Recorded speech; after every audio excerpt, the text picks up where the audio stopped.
excited that you're all here, and we have a great presentation for you. So at this time, I'm going to ask Miss Jennifer to come up and give our invocation. Bow your heads and let's pray.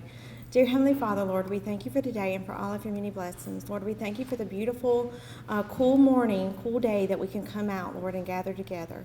Lord, I pray that you will just open our hearts and minds, Lord, that we can see the women that you have made us to be, Lord, and that we can take these truths to heart, Lord, that we will no longer doubt ourselves and our abilities, that we will see ourselves as you see us. Lord, I just pray that you will bless this food to our bodies and us to your service. These things we pray in your name. Amen. Thank you, Jennifer. Did everyone enjoy your lunch? Did it taste good? Yeah? Okay, great. So today's lunch was catered by Max's Treats, and I want to ask Miss Maxine to come forward for just a minute to tell us about her company and her new little cottage. They say ladies don't sweat. I guess I'm not a lady. Thank y'all so much for inviting me to come. I am Maxine Garnto, and a lot of my friends in high school and just friends in general call me Max. And when I hear somebody say Max, I'm like, that's somebody from the past, you know. But whenever I was naming my business last year, the person that was helping me, the attorney, he said, let's do something short and sweet, Max's Treats, and it was born. But since I saw you last, I am legal.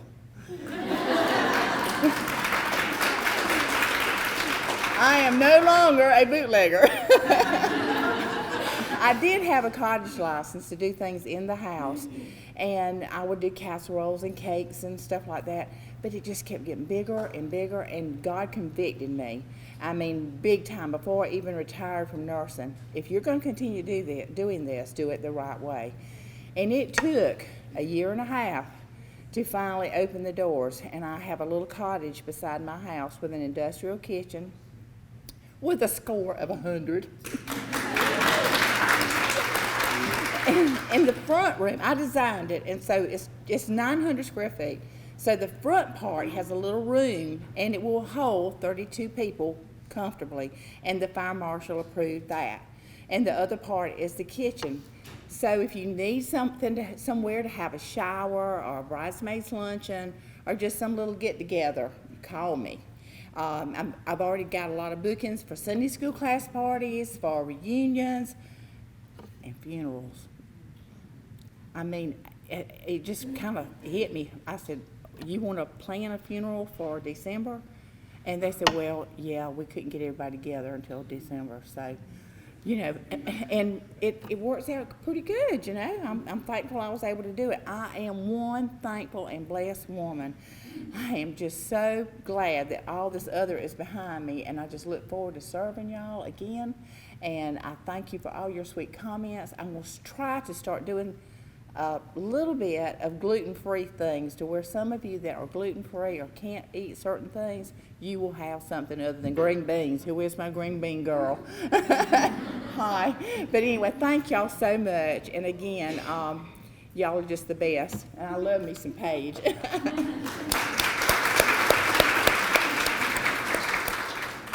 Okay, so programs like Women in Business would not be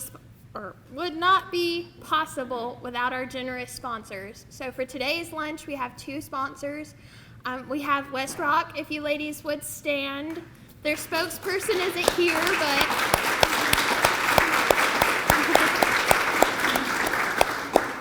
so we still wanted to recognize them. And so now I would like for everyone to take a look around the room, look at all the pretty decorations. And so if you like what you see, you should go and shop with our next sponsor, Miss Amanda with Miller & Company.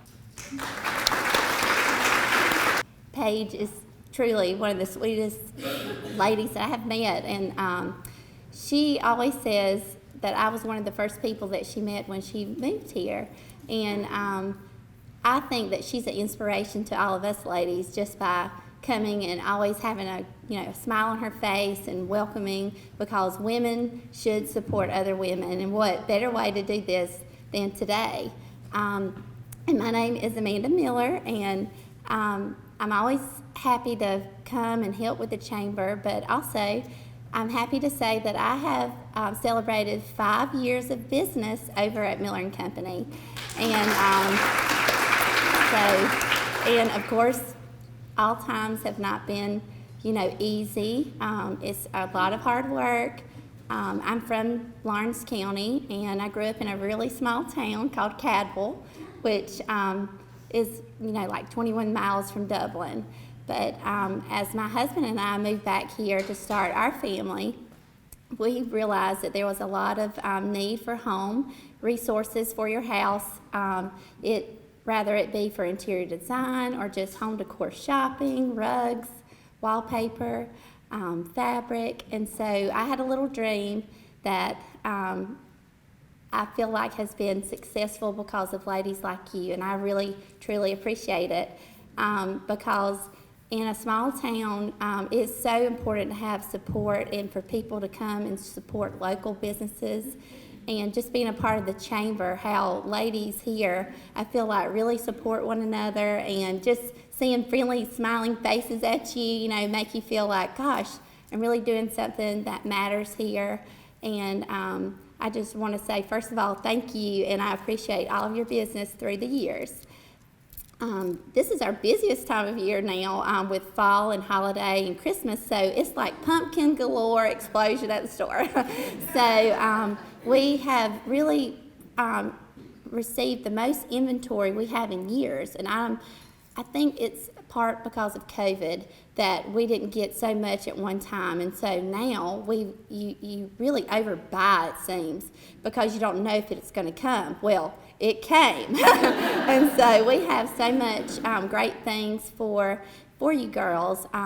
We also are getting ready for our Christmas open house, which is really the biggest time of the year for downtown and all the way down to the mall merchants on the November the 4th and the 5th. It's really a fun time if you can get out, because everybody is offering the best deals, and just go, work so hard to have all this product for you.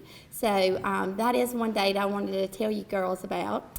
And also, if you have kids and just want to get out, we have October 27th. It's called Spooky Sweets and Treats, and it is a lot of fun. And you can just go downtown with your kids or just as an adult. And you can dress up in Halloween, and all the vendors out there will have candy and just passing it out. It's a lot of fun, and the restaurants down there too. And then we wanted to share about Christmas open houses, November 4th and 5th. And then we have a lot going on November the 11th and the 12th, which is a Friday and a Saturday. We have our Service League Antique Fair. I just wanted to mention that. And it's the first time in 50-something years that we've had the fair on a Saturday. And I think everybody would love it. We have the most booths, and so you'll definitely want to go to that. And then we have at the store November 17th, it's a Thursday. Laura Parks is a really big designer in bedding and interiors, and we actually are privileged to have her staff come for a pop-up show in Dublin, so at the store. And so we're honored that we'll have her there, or not actually Laura Parks, but her staff. And November 26th is Small Business Saturday, which is a really great time to shop small. And to end everything, I just want to make sure everybody sees the pamphlets on the table, and it offers our services, and we really specialize in the fabric for reupholstery of furniture, and we have a 2-week window where we can get it back to you in a 2-week time frame, which is amazing. And window treatments, and just our staff at the store, we work so hard to help you ladies, and I hope we see you soon. And thank you so much for giving me the opportunity to speak. You've dreamed about the perfect house, a place to call your own, and a place to not only stretch out, but to grow. Auto Owners protects your house because to you, it's home. That's simple human sense. Ask Curry Maffett Insurance in Dublin if Auto Owners make sense for you. Happy to help, man. I was just over there talking to myself anyway. I'm Heath Richter, and we just want to invite everybody to come on down to the Houston Clinic and check us out at our new facility. We've been in Dublin for a while now, obviously, but have a new office here, and we'd just like you to come down and see some of the new stuff we're offering. And if you need to get checked out, we'd be glad to do that for you. We've got able to do some ultrasound-guided injections now, and physical therapy, and just a little bit better space, so hopefully we can get you in and out of here a little bit quicker. Come by and see us today at our brand new location, the Houston Clinic, Medical Drive in Dublin. So now I'm going to introduce Dr. Melissa Furman. Dr. Furman is not your typical academic. She's served as Assistant Dean and Professor at the Hull College of Business at Augusta University for 10 plus years. But her passion for career, leadership, and organizational development inspired her to launch Career Potential, a consulting, training, and coaching organization. Her expertise includes generational diversity, unconscious bias, leadership, success, and emotional intelligence. She brings her background in higher education, particularly business, counseling, and psychology, to the conversation to help individuals and organizations achieve success. So now, Dr. Melissa Furman. I'm excited to be here today to talk to you about imposter syndrome. And some of you may be sitting here saying, wow, I think I may have that. And some of you are like, this really hasn't been my problem. And so I may need some help. But before we do this, I need to tell you a little bit about me. How many of you have ever heard me speak before? Okay, so half the room knows that I refer to myself as a Yankee Belle. I'm originally from New Jersey, hence the Yankee, but now I have been in the South for over 20 years, and so I feel like that's the Belle. And as a faculty member at Augusta University, we have to do teaching, research, and service. In my service, I have committed to serving rural Georgia. So I spent a lot of time in rural Georgia, and I will share with you, I don't ever get nervous about speaking, ever. I speak in front of thousands and thousands of people until I get in front of women in rural Georgia. Because I am trying to learn. You all have so many great things about you that have really helped me be more successful in running a business and being a business person. Things like you kill more flies with honey than vinegar. Some of your business savviness, but I'm going to break a rule that I set for myself is, as a woman, I don't ever talk about clothes or fashion, especially in a business environment. But I'm going to break my rule, because I have to tell you all a funny story. So here I was getting up this morning, and I have to pay very close attention to my clothes when I come to rural Georgia working with women. This is the first time I'm wearing pants, so already I feel a little out of place because I thought I needed to be in a dress. I'm always in a dress in rural Georgia. I show up to Dublin and I realized I forgot my shoes at home. I drive in flip-flops, not high heels. So I call the chamber and I was like, I'm here, I don't have shoes. Where should I go? So they told me, and then I was like, worst case scenario, I'm gonna do this in flip-flops. Like, I don't care. Like, it is what it is. And then I looked down and I realized my toes aren't painted. And I was like, there is no way I can roll into Dublin, Georgia with the ladies of Dublin in flip-flops without my toes painted. So I ran up the road, thank you Dublin Shoe Department, and found some shoes. I don't even know if they match. Y'all can tell me. I had different ones. They look okay. But that made me nervous. I was like, oh, I'm showing up. So I broke my own rule, because I always tell women in business, find other things to talk about other than each other's appearances. Okay, because that's naturally default. We compliment each other on jewelry and clothes and things like that. And when you're sitting around men, do you hear them complimenting each other about the way they look? No, right? And if somebody hasn't told you yet, we are still navigating a business world that was designed by men. It's just a fact. Historically, you look at it, it was designed by men, more specifically white men. And it's not better or worse, it's not right or wrong, it's just different. And so I frequently coach women and train women on how to navigate the challenges that we have to experience. The good news is I am confident in about 15 years, we'll be there. It's just gonna take us about 15 years. It's gonna take a few more generations coming through that our workplace environments are going to be more inclusive. Okay, so that was my little side thing. All right, so what I want to do, starting off today, is I want you to look at the screens up here, and I want to find where you fit. Where do you see yourself? This is some of you. And if I were to walk by you and go, you'd be in like ashes. So right now, I'm starting all my talks with doing a little fun. This is burnout. If you are a human being with a heartbeat right now, which is all of you, you're probably exhibiting some signs of burnout. The World Health Organization defines burnout as prolonged exposure to psychological stress. Well, who here has not had prolonged exposure to psychological stress? That's what I'm going to blame my shoes on, is my prolonged psychological stress that I forgot my shoes. And so normally what I do is that when you're feeling burned out, you're functioning right at your tipping point, okay? So the tiniest little things make you bubble over. So you may be seeing some of these signs that the dog barking just puts you over the edge, or you're like yelling at your kids more often, or you're like flipping people off because they cut you off. Y'all wait till the holiday season comes and someone takes your parking spot. Like, you're just gonna lose it. And it's probably because you're burned out and you've had prolonged exposure to psychological stress. So what I do is we do this exercise called laughing yoga, where I make you laugh for 15 seconds, which I don't feel like we need to do that because you guys already laughed at the fact that I forgot my shoes. But let's do it. So when I say go for 15 seconds, I want you to make yourself laugh. Some of you are already there. I love it. You can't even help it. Okay? Ready, set, go. 5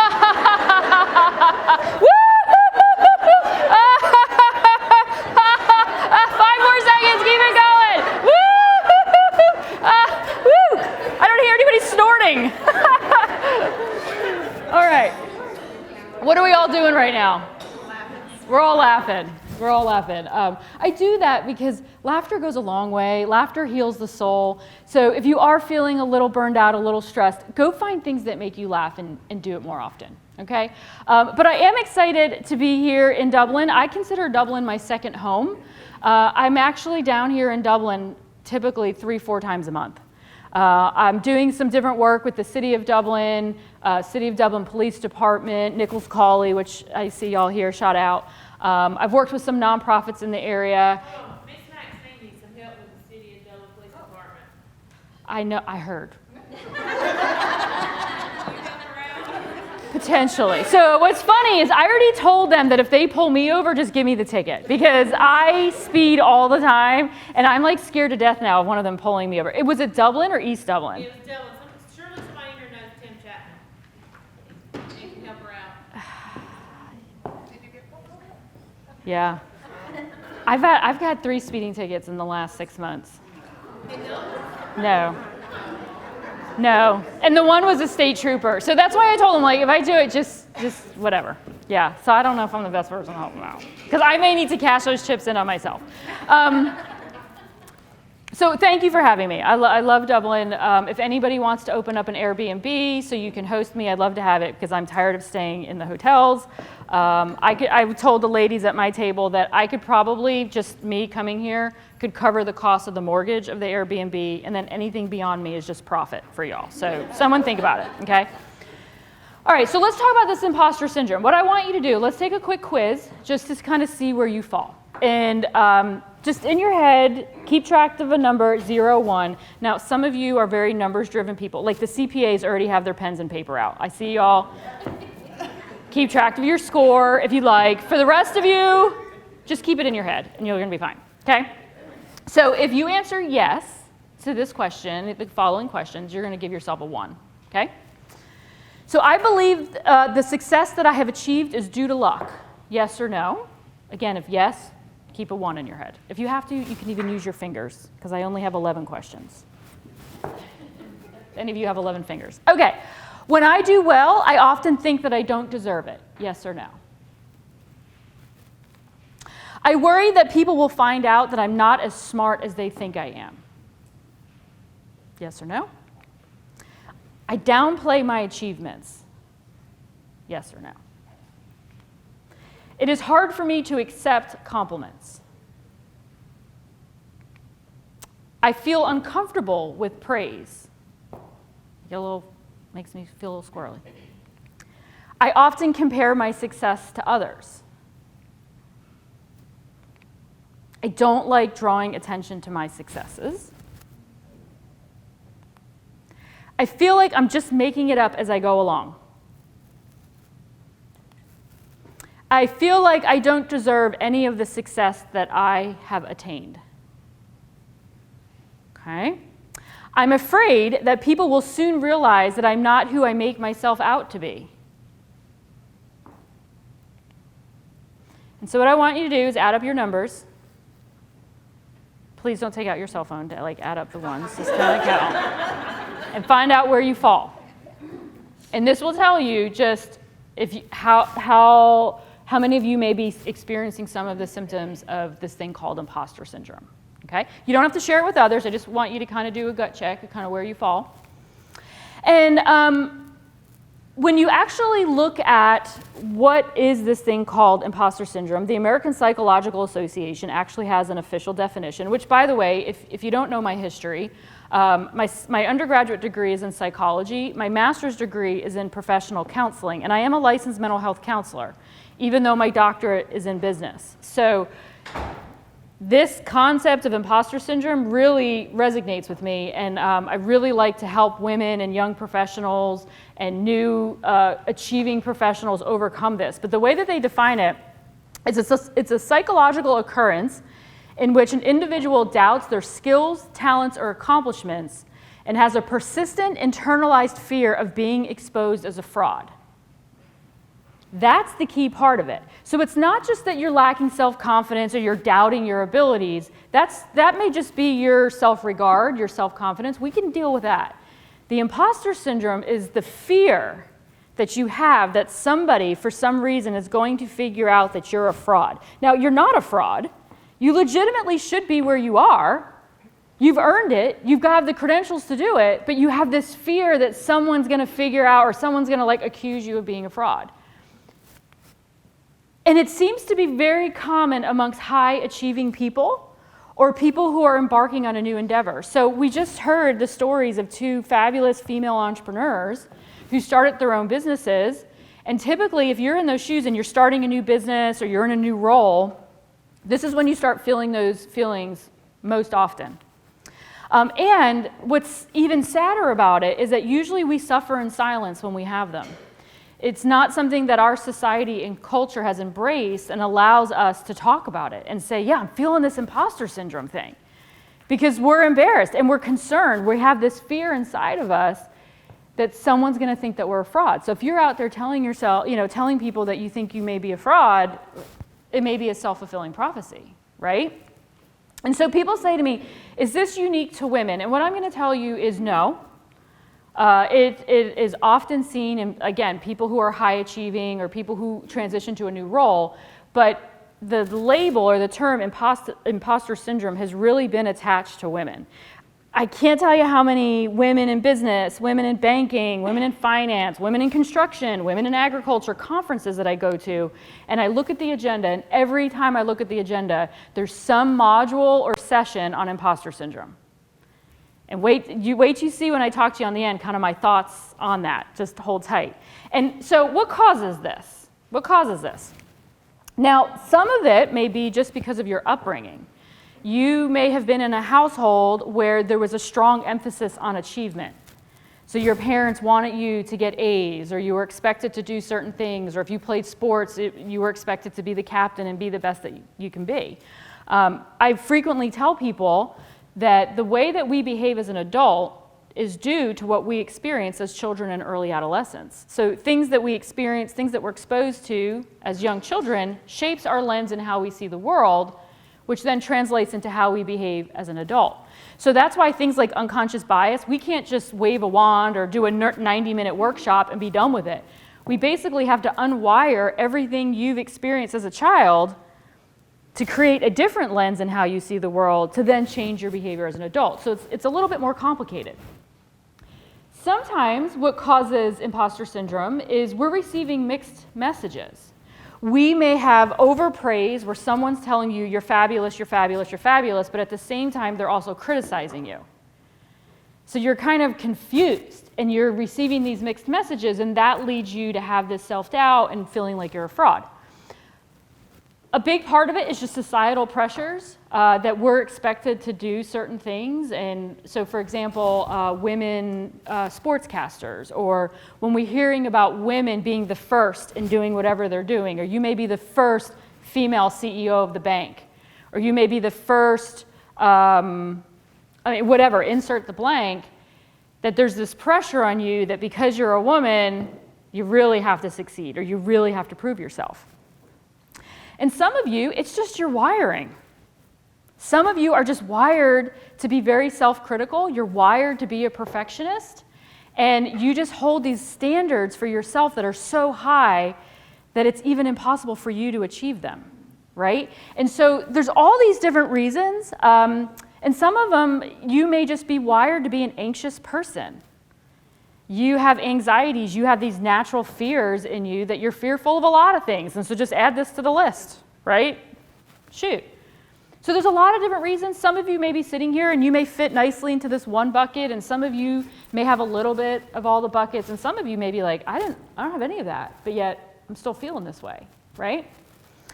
And so here's the different types real quick. You have the perfectionist imposter syndrome, and this is where the fact that you are such a perfectionist, you believe you're not as good as others because you're striving to be perfect. And I don't know about you, but I don't know anybody yet who's perfect.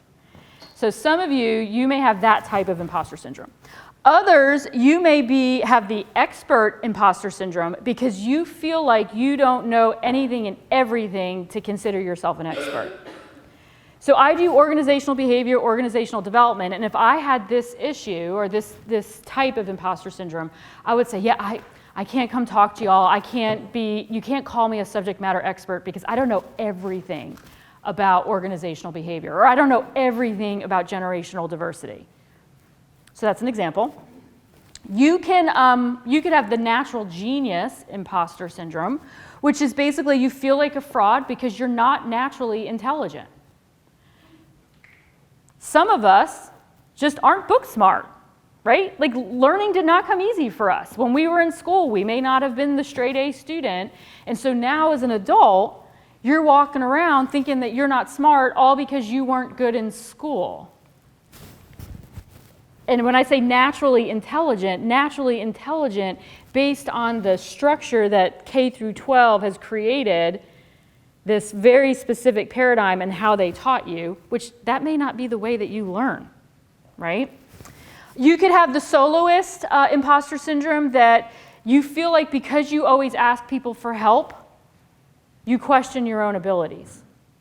It's where you feel like you're like, oh, I can't do this on my own. I need people's help, and because I can't do it on my own, that means like I'm not good at what I do, and I'm really a fake and a fraud. No, actually, most of you in this room, I probably need to coach you on how to ask for help more often, right? And then the last one is the super person imposter syndrome, where you believe that if you're not the hardest worker, then you're a fraud. So if you're not the person staying the latest at the office, if you're not the person achieving the most sales numbers, if you're not the person getting the best customer service ratings, then you must not be this great person and you doubt your abilities. Okay? So these are some of the 5 more common types. And then, of course, there's many, many more, but these are just the 5 most common ones.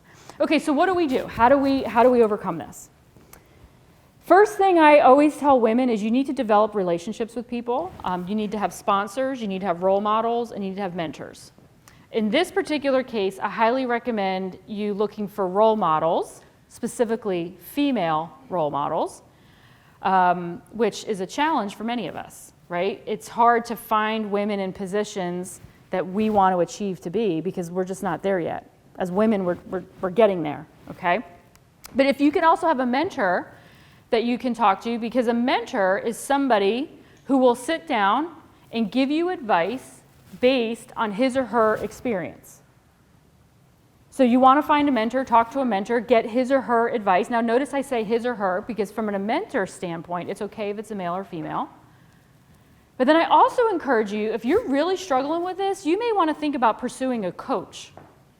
And people say to me, well, what's the difference between a coach and a mentor? Well, a mentor is somebody who gives you advice based on their previous experience, where a coach is somebody who focuses more on the present and the future and will give you homework assignments, if you will, or will give you thought-provoking exercises for you to think about what you need to be doing differently today in the future to be successful. You may have to do self-affirmations. Every day you may need to do a quick assessment, or what are 5 great things that I'm good at today? What are 5 good things? Because you basically need to reprogram your brain to think about you in a more positive way rather than a critical way. And y'all, can we do this? I love this. When I put this down, I was like, okay, this is going to be interesting because I'm going to be a hypocrite. But you need to stop comparing yourself. How many of you in this room compare yourself? Like, oh, I compare myself to y'all. How far on the spectrum of a Southern belle am I? If I had my flip-flops with unpainted toes, I would have been like a 2, right? I'm working on it. But you really need to change your mindset. You need to think about things differently. So what I want you to do right now is I want you to either close your eyes or not close your eyes if you don't want to. But I want you to think about the best day you've ever had. And don't include the day that you gave birth to your child.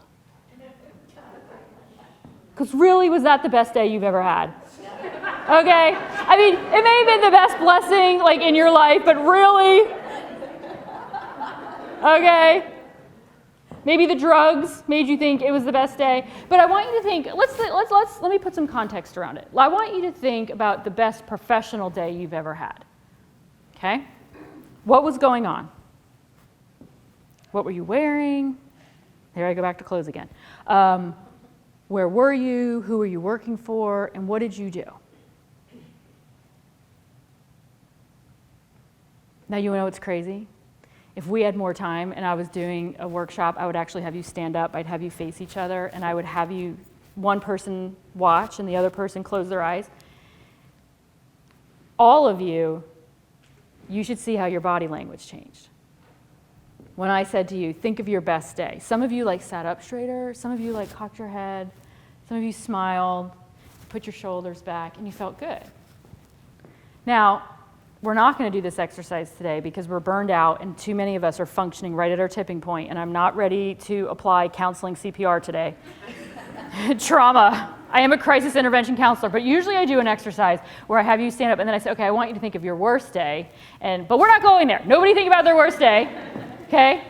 And when I ask people to do that, their body language goes down, they frown, they're sad, and they have this bad place. But lately when I've been doing that exercise, people are falling apart. And I seriously have to do like trauma crisis intervention. So we're not doing that. But what I want you to do is I want you to think about reframing your mindset. So you all thought of the best day. I want you to name yourself for that day. So for example, my best day, I rocked it, I did an awesome talk, I secured a big business deal, it was awesome. And my name's Melissa, so that's going to be Missy. That is badass Missy. So I want each of you to come up with what's your badass name. Anybody want to share their name? Come on, someone's got a fun name. Don't be like Mildred. No offense if anybody's name in here is like Mildred. Totally Tammy. Totally Tammy. Okay? So you got to come up with your badass name, and you have to commit to yourself that you're going to change your mindset. And when you're having those bad days, when you're having those days when you're doubting your abilities or you're worried about being found out as a fraud, I want you to bring Totally Tammy. Badass Missy. Whatever it is, I want you to bring it to the table. And I encourage you to bring that person to the table 1 day a week. And then bring that person to the table 2 days a week. And then bring that person to the table 3 days a week. And then finally get to the point after 5 days, you bring that person. Now, if you can't bring it all the time, because it could be exhausting for some of you, when you're going into a situation where you have to do public speaking or you have to do whatever, get into that posture. Get into that badass Missy. Get into character, if you will, right? Change your mindset. And the other thing that I encourage that we do, and something we can do here in the community of Dublin as women, is we need to support one another and embrace one another.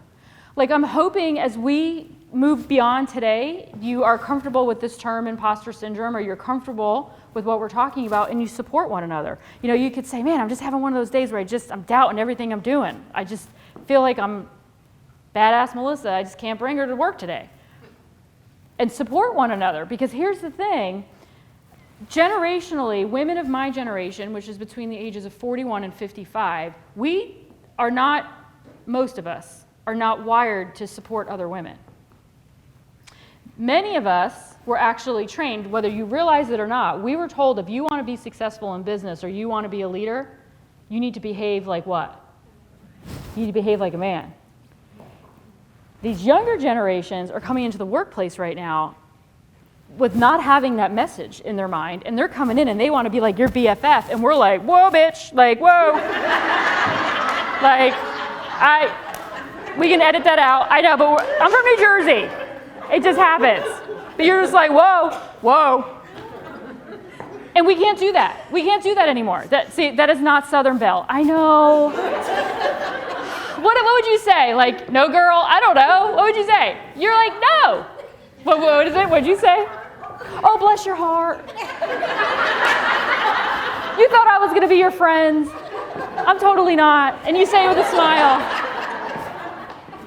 Jersey would just say, whoa, bitch, okay? You guys are like, oh, right? But we need to lean into it, and we need to support one another. That has been my biggest goal and commitment since I started my own business 4 years ago. As I said, every day I'm going to do something to support a woman in business, every single day. And there's days that like I'm too busy and I don't think about it. And I said, wow, today went by where I did not do something to support a woman in business. And it kind of drives my husband crazy because like I buy all this stuff just so I can support a woman in business. I go and I visit your store. Like I'm coming to your store on my way out today. Get ready. I'm like buying your pumpkins. And I mean, just we got to do something because that's the only way we're going to be able to challenge this mindset that we were conditioned to have. And a lot of it, y'all, the reason why it falls more with women than it does men is because we were conditioned to think that way. God forbid should we be successful or competent or confident, well, I already said confident, or like outspoken or assertive. And so if we can support one another in feeling good about that, we're going to move the needle. And we're going to actually get rid of this thing called imposter syndrome. Now, some of you, this may be a serious barrier for you, and I do encourage you, go pursue professional help. There's nothing wrong with that. There's nothing wrong with going to see a mental health counselor or, which by the way, speaking of that, if any of you know of mental health counselors here in Dublin, please let me know. Because some of the work that I've been doing here in the area, please come talk to me, give me your card, because I have some people that I want to refer to that help, and not being fully embedded in the community, I'm not really sure about the different resources. But some of you may need to go get some professional help or go find a coach, a professional coach who can help you work through it, okay? But let me challenge your thinking for a minute, because Melissa Furman loves to do this. Perhaps we need to stop telling women they have imposter syndrome. Because I'll see women who are having a bad day or they're lacking confidence, and people are real quick to be like, well, imposter syndrome. And I don't like that. So I just want you to challenge your thinking for a minute. Could we possibly challenge and confront the real causes of what actually causes us to feel this way? Maybe the way of systemic gender bias, systemic racism, classism, xenophobia, whatever it is. Because many times we are told as women, and you talk to actresses, Venus Williams has even talked about having imposter syndrome. I mean, you look into it, you'll see very successful people have talked about this. And we put the burden on the woman to figure it out. I just told you all these things. Change your mindset, go to therapy, do all these things. And it is our responsibility to figure out how we can feel confident doing what we're doing, when really it's because of many of the things that we have experienced during childhood and early adolescence has shaped our lens to cause us to feel the way that we're feeling as adults. So perhaps if we challenged some of the things that we experience in our workplace environments, maybe imposter syndrome would never happen. Why are we treating the symptom and not treating the cause, right?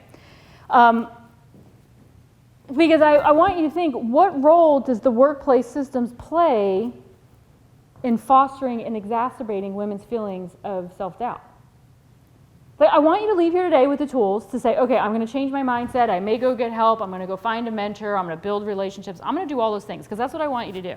But I also could not come to Dublin today and leave here without also planting the seed in all of your minds to go back to your organizations, go back to your community, and try to figure out how we can create systems where women will naturally feel more confident. So Heath is going to hate me, and Paige, don't throw your shoe at me. But let's just look around this room as a perfect example. I feel like I'm in the wall of men.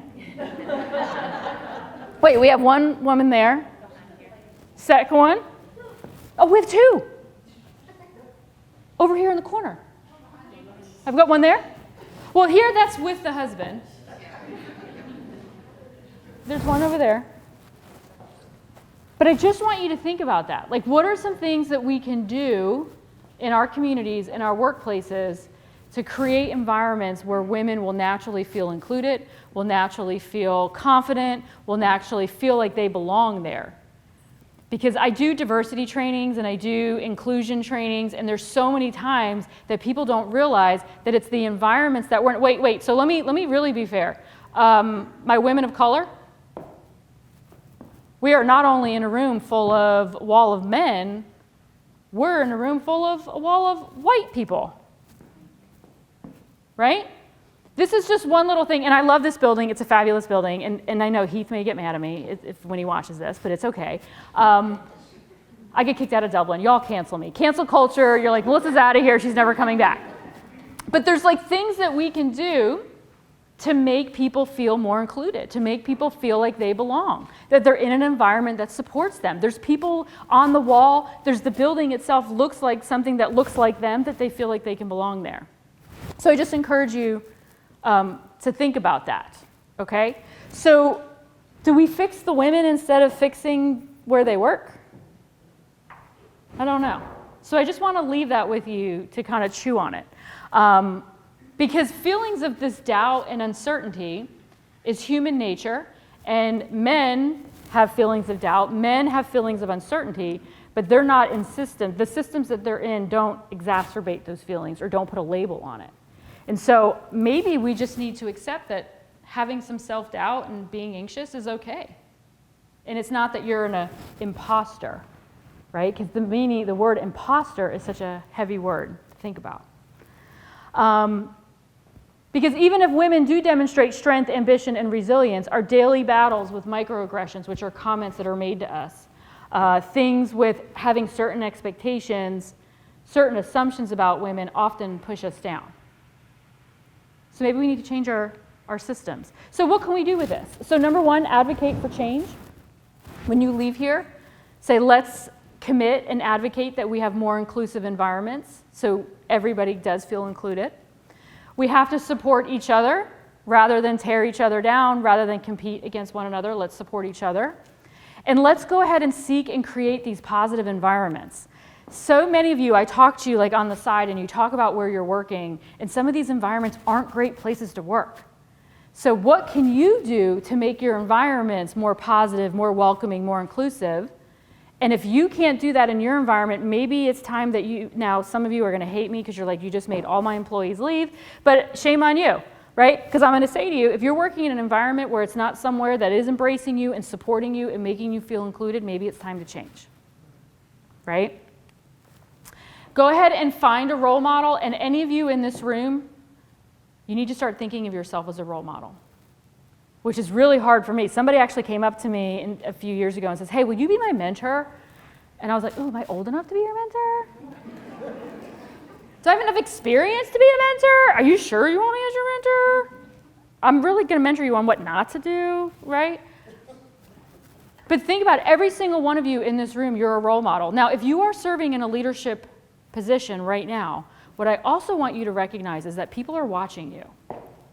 It's called this leadership presence. People are watching you. They're watching what you're doing. They're watching what you're wearing. They're watching your nonverbals, your behavior, everything. And so what message are you sending?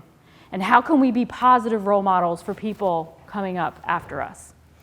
All right, so here is my contact information. We do have a little bit more time, so can I open it up for questions? We're okay with that? So if any of you have questions or you're in a challenge and you want to pick my brain or get my insight, now's the time. And don't hesitate in front of the group. I don't want a line of you lining up to talk to me afterwards because you didn't want to ask in front of the group.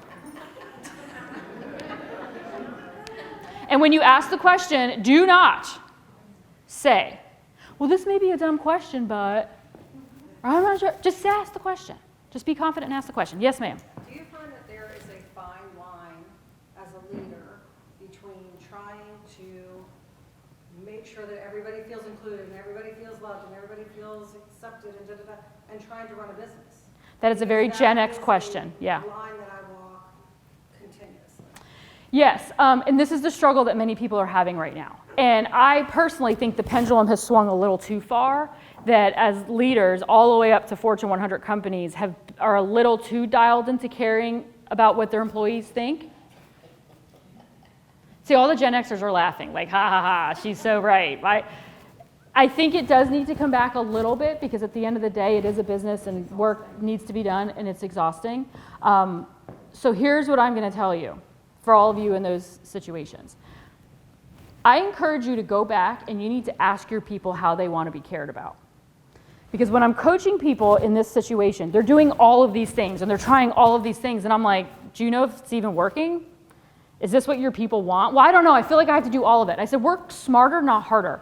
Go find out what they genuinely want and focus your energy on that. And I guarantee you that'll be less exhausting and require less energy than doing a little bit of everything. But I'm going to tell you this. This is the future, folks. You have to care about your people. Period. Like, this is not going away. If your people don't feel like you care about them and they don't feel included, peace out. They're out.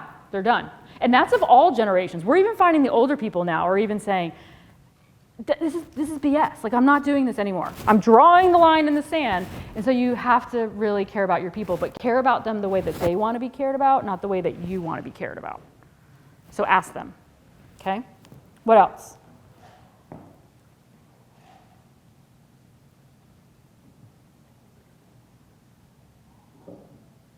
Somebody here has a burning question. Okay, let's go here, and then we're going to go here. Yes. Well, this is about a seminar you did in Vidalia. Can you say the name of that location again? Y'all, I'm working on it. Am I getting close? We were practicing at the table. Vidalia. I'm trying. I'm working on it, y'all. Go ahead. Vidalia. I actually had to do an employee review the next day Uh-huh. for your seminar. Okay. So I took what you spoke about to heart, our generational differences. Yes. And the review went very well. So I really took to heart what you said, especially my heart in it. And I do want you to try to come up and make a meme of you saying, yes. It's called the Heisman. I say that the older folks love to do this to the younger folks. They go, eh. So like anytime they come up with like a new idea, they're like, eh, and they do that. Yeah. What did you do differently? In the performance review, after hearing me speak, what did you do differently than what you would normally do? I think I listened a little bit more. I think I listened to her first rather than speaking first. I listened to what she had to say first. Yeah. And I actually found out a few things that made sense as to why she was at the point she was at. Yeah. So you want to know what you actually did? You employed empathy. Yes. Empathy is the number one predictor of leadership success today, knowing what we know about our workforce today. And empathy is not just putting yourself in somebody else's shoes. That's not what it is. It's putting yourself in their shoes and understanding their lens. So I always I do this especially when I have a male audience. I'm like, okay, if you want to have empathy with me, you're going to wear my heels that I just bought at the shoe department in Dublin, Georgia, right? all you're doing is walking around in my shoes. You don't really understand my lens as a woman from New Jersey, living in the South, grandparents of immigrants, middle child, Italian Catholic. Like, you really need to understand my lens to understand what it is to walk in my shoes every day. And that's what you did, is you listened, you heard her perspective, you modified what you did because you put yourself in her shoes and understood her lens, and you approached it differently. Awesome, great job. Another, right back here, another question? I thought I saw a hand back here. They change your mind? Those of you who were sitting at the table, wasn't there somebody else who had a hand up? Yeah, see, behind the room is like, yes. It was me. I just wanted to ask about, we hear empathy is a great marker of success as a leader. But what do you think about in this the employee situation that we're in right now, where people are just changing jobs so often? I think a lack of confidence is coming from a lack of training, and then that leads to a lack of confidence in their skill set. So how as leaders can we impart a solid training program or encourage that to build confidence in the positions that they have? Great question. And thank you for that insight as well, that you're recognizing their lack of confidence, because some leaders just fire them, right? And they're like, you're not doing the job, you're done. So what I would encourage you to do, what I'm seeing when I'm working with organizations, is they are using the same old training program that they've been using for the last 10 years. And it is not relevant anymore. And it's not delivered in a way that the younger people, or even a newer person, is receptive to learning. Again, it goes back to that whole K through 12 school system that we're teaching our children a certain way. And we've tried out different things over the years. But same thing with your training programs. Go ask your people who you're hiring, what is your preferred learning style? What is your preference for being trained? Now, some of you were like, really? I don't have time for that, right? Like, I can't tailor for everybody. But you can ask them, like, what is your preferred learning style, your training style, or even just go back and look at your training. If you have somebody sitting in a room for 8 hours with PowerPoint slides, that's not going to work, right? So maybe you need to chunk it. Maybe you need to teach them all the compliance stuff up front and then teach them the other things. And you have to ask them kind of what's the pace that they're looking for. And then communicate. So right now when I'm talking to leaders and managers and I say, what are your challenges? I'm having a hard time delegating. I'm having a hard time project management. I'm having a hard time with prioritizing. When I peel back the onion, it always goes back to communication. That they are not taking the time to communicate with their people and find out what they need, what they want, and then you negotiate where you can give, because sometimes you can't. You're like, listen, we work in banking, it's compliance, I have to teach you on day one what you can and can't do, but from here on out I can make some modifications for what would work best for you. But there's certain things you can't flex on. So just communicate with them, talk with them, find out what they need to do. Make time to give your people regular positive feedback. Many of you don't have time, so I have to build care time onto your calendar. Care. Go walk around, talk to your people, tell them that you care about them, tell them you appreciate them, ask them how they want to be appreciated, ask them how they're feeling, ask them how you can better support them. What can I do to help you better support your success here at this organization? And hear what they have to say. And I guarantee you 9 out of 10 times what they tell you, you can easily do. Because you're assuming they're going to say something so big that's not attainable. Most of the time it's you, and you're like, okay, that's it? That's all you want? Okay, I got that. Done. Done. We're good. Right? So just communicate. Okay. I want to be respectful of your time. Am I at my time? Okay, Paige says I'm at my time. All right, so I will hang out. You can line up to talk to me if you like. I won't give you a hard time. Thank you for having me here today. Here is my contact information. You're welcome to call me, text me, email me, LinkedIn me. I am in Dublin often, so if you ever want to meet, pick my brain, go to lunch, dinner, whatever, I'm happy to connect with you all, my second home. And so thank you for having me. It's great. Thanks.